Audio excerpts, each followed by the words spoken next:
5 राज्यों के चुनाव, ये जो नतीजे आए हैं ना, इन्हें माना जा रहा है सेमीफाइनल किसके लिए? अगले साल यानी कि 2024 में जो लोकसभा के चुनाव होने वाले हैं, यानी कि प्रधानमंत्री जो चुना जाएगा, उसके लिए जो चुनाव के लिए सेमीफाइनल माना जा रहा है इन इलेक्शन रिजल्ट्स को।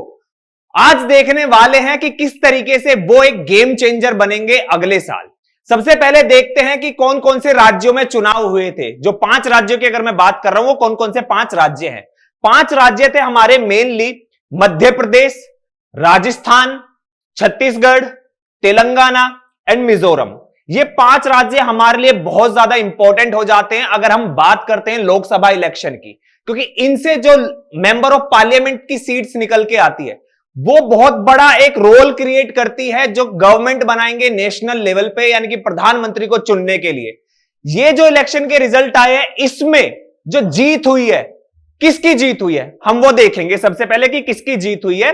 जो रिजल्ट आया है उसमें बीजेपी ने 3 बड़े राज्यों में जीत हासिल की है। कौन कौन से वो राज्य हैं?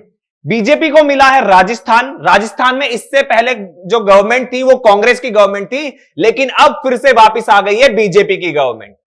फिर छत्तीसगढ़, अगेन छत्तीसगढ़ में इससे पहले कांग्रेस की सरकार थी और फिर से गवर्नमेंट आ गई है किसकी? बीजेपी की गवर्नमेंट। और मध्य प्रदेश, मध्य प्रदेश में भी बीजेपी की गवर्नमेंट चल रही थी, लेकिन आपको पता होगा काफी ज्यादा न्यूज में रही थी, क्योंकि जो पहले इलेक्शन हुए थे उसमें जो गवर्नमेंट बनी थी वो कांग्रेस की बनी थी, लेकिन बीच में काफी ज्यादा इनस्टेबिलिटी क्रिएट होने के कारण फिर से बीजेपी ने गवर्नमेंट बनाई थी। लेकिन इस बार जो इलेक्शन हुए हैं उसमें फिर से बीजेपी की गवर्नमेंट आ गई है पूर्ण बहुमत के साथ। फिर हम बात करें, 3 स्टेट्स हो गए, यानी कि बीजेपी ने 3 स्टेट्स में अपनी मेजॉरिटी से गवर्नमेंट बनाई है। ठीक है, अब बात करें तेलंगाना। तेलंगाना में कांग्रेस ने बहुत अच्छी मेजॉरिटी के साथ गवर्नमेंट बनाने जा रही है। तेलंगाना में जो जीत हुई है वो हुई है कांग्रेस की। ऑलराइट, और अगर बात करें मिजोरम की, तो मिजोरम में जेडपीएम पार्टी जो है उसने, जोरम पीपल्स मूवमेंट जो पार्टी है उसने काफी अच्छी मेजॉरिटी ली है और अब गवर्नमेंट बदलने जा रही है मिजोरम के अंदर भी। तो हम बात करेंगे सबसे मेनली बीजेपी की, क्योंकि अभी जो इंडिया की गवर्नमेंट है वो भी बीजेपी की ही है और नेक्स्ट ईयर माना जा रहा है कि फिर से बीजेपी वापस आ सकती है। तो सबसे बड़ा सवाल अब यह आता है कि जो बीजेपी के कैंडिडेट्स होने वाले हैं किसके लिए, सीएम पद के लिए, इन 3 राज्यों में राजस्थान, छत्तीसगढ़ और मध्य प्रदेश, वो कौन होने वाले हैं।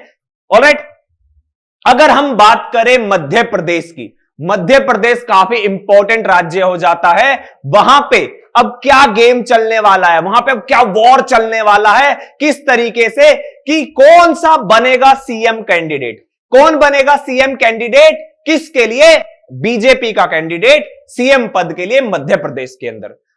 आप जानते होंगे शिवराज चौहान को, ठीक है, शिवराज सिंह चौहान को जानते होंगे। ये अगर मैं बताऊं तो मध्य प्रदेश की हिस्ट्री में सबसे लॉन्गेस्ट सर्विंग सीएम बन चुके हैं। इन्होंने काफी ज्यादा टाइम तक जो है एज ए सीएम रह चुके हैं। अब माना जा रहा है कि इनको रिप्लेस कर सकते हैं ज्योतिरादित्य सिंधिया, जो इससे पहले कांग्रेस के अंदर थे, बहुत बड़ी जिम्मेदारी संभाल चुके हैं, लेकिन कांग्रेस से निकलकर वो बीजेपी में आ गए हैं। अभी यूनियन मिनिस्टर हैं, यानी कि गवर्नमेंट ऑफ इंडिया के अंदर यूनियन मिनिस्टर है, लेकिन वो मध्य प्रदेश के अंदर सीएम बनाए जा सकते हैं। तो अभी शिवराज सिंह चौहान के सामने बहुत बड़ा चैलेंज है कि क्या ये फिर से वापस ही कर पाएंगे एज ए सीएम, या इस बार इनकी सीएम की पोस्ट शिफ्ट हो जाएगी ज्योतिरादित्य सिंधिया की तरफ। ठीक है, अब हमें यह देखना काफी इंपॉर्टेंट हो जाता है कि कौन बाजी मार के जाता है। अगेन अब नेक्स्ट देखते हैं, बात करते हैं राजस्थान की।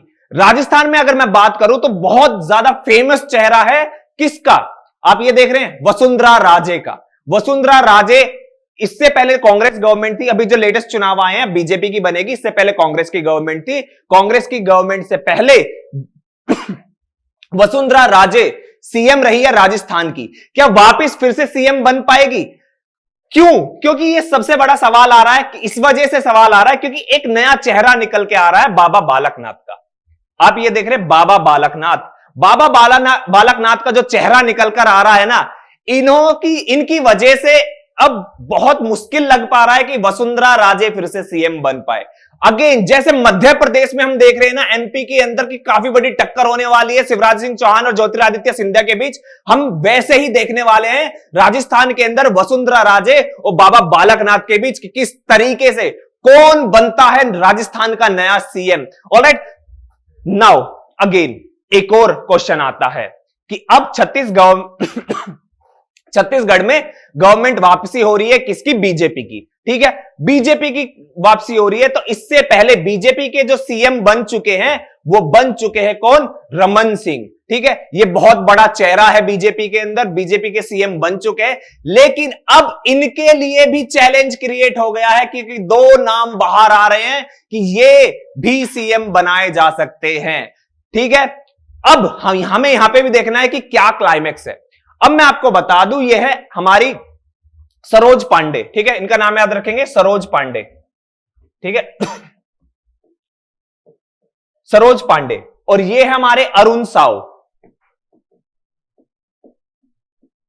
अब क्या हो रहा है कि ये जो नए चेहरे आ रहे हैं ना, इन पर भी दांव लगाया जा सकता है, ये भी सीएम बनाए जा सकते हैं। और जो ये नए चेहरे आ रहे हैं बीजेपी की तरफ से तीनों राज्यों में, चाहे वो ज्योतिरादित्य सिंधिया हो, चाहे वो बाबा बालकनाथ हो, चाहे वो अरुण साव और सरोज पांडे हो, ये जो ऑलरेडी सीएम रह चुके हैं बीजेपी के, उनके साथ बहुत बड़ा टकराव हो सकता है। हमें यह देखना है कि क्या बीजेपी इस टसल को, ये जो कॉन्फ्लिक्ट हो सकता है, इसको संभाल पाएगी या शांति से, जैसे उन्होंने उत्तर प्रदेश में किया था कि एक सीएम और दो डेप्यूटी सीएम रखे थे, क्या इस तरीके से भी चल पाएगी? लेकिन अगर हम इसकी तरीके से जाएं कि अगर एक सीएम और दो डेप्यूटी सीएम रखे, तो हम उसका एग्जाम्पल देख सकते हैं राजस्थान में, जब कांग्रेस ने किया था, सचिन पायलट को डेप्यूटी सीएम बनाया था, हमने देखा था कि किस तरीके से कॉन्फ्लिक्ट्स क्रिएट हुए थे। तो वो बहुत ज्यादा गवर्नमेंट के लिए और गवर्नमेंट की इमेज के लिए खराब होता है।